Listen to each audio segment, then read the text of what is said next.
Le progrès de la science que William Branham avait vu dans sa 4e vision il y a plus de 90 ans deviennent à ce jour plus que réels. La technologie évolue si rapidement que certains chercheurs craignent déjà qu'elle échappe au contrôle humain.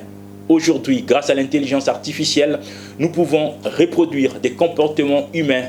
Dans les secteurs des transports, les constructeurs travaillent déjà sur des technologies qui rendront les véhicules totalement autonomes. Certains chercheurs sont même convaincus qu'il sera possible dans les jours à venir de transférer l'esprit humain dans une machine. À quelle heure du jour vivons-nous? La montée en puissance de l'intelligence artificielle est une preuve tangible que nous ne sommes plus sur Terre pour très longtemps. Eliezer Gomat.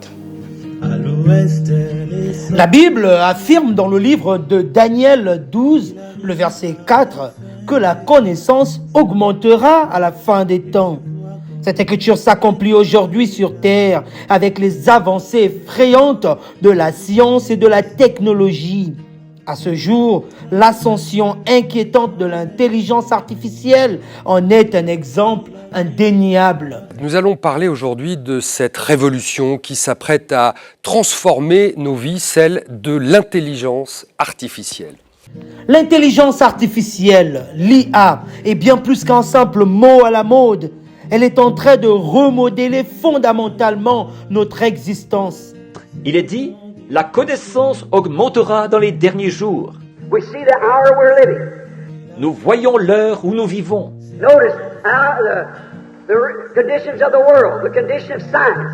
Remarquez maintenant la situation du monde, l'état de la science.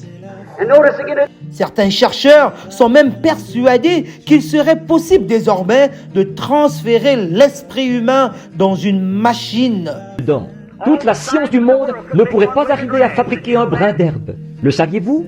Ils vont fabriquer quelque chose de ressemblant, mais ils n'arrivent pas à trouver la formule de la vie. C'est Dieu, voyez? L'entreprise américaine Boston Dynamics s'est perfectionnée dans la réalisation des robots humanoïdes. L'humanité sera bientôt capable de créer un être à son image, capable de se mouvoir et de penser. Bonjour Ameka, est-ce que vous pouvez m'expliquer exactement à quoi ça va servir d'être un robot humanoïde par rapport aux humains?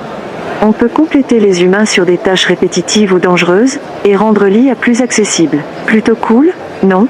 Un autre robot qui parle. Bonjour, comment t'appelles-tu? Bonjour, je suis Buddy.